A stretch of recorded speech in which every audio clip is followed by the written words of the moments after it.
老挝媳妇第一次看打铁花，惊讶的嘴都合不上，太震撼了。六六大顺，八方来财。这种传承了千年的浪漫，真的就是像铁花一样炸开，炸出了漫天星光。只愿你我平安啊！在东东的眼里，他看到的都是这种盛景的美，但是他并没有真正的了解过这打铁花对于中国的文化来说带有什么意义。打铁花之所以能传承千年，是因为它在里面蕴含了太多的中国的文化，中国的对于这个世界，对于自己生活美好的渴望。就让大家跟着我的镜头一起去欣赏，去感受一下这打铁花的极致的美感。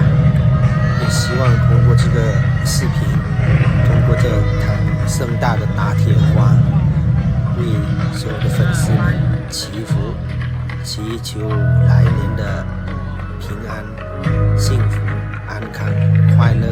东东一直在惊叹中国人的科技太发达了。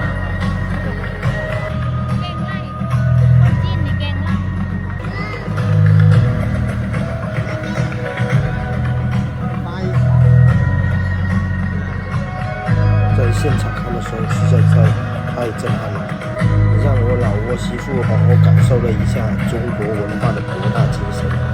打铁花的话，始于北宋，盛于明清，至今已有千年历史。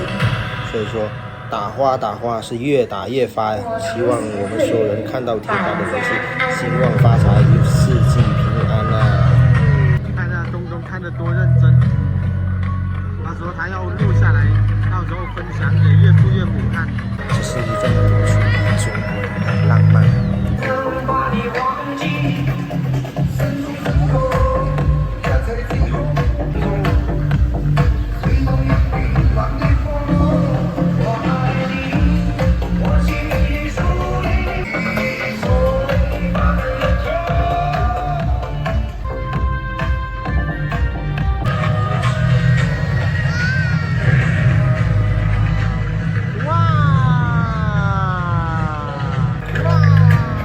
说厉害了！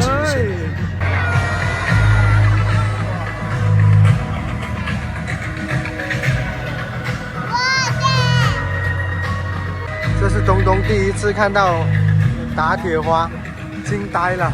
打出了漫天的星光，只愿为你重现这盛世的烟火呀！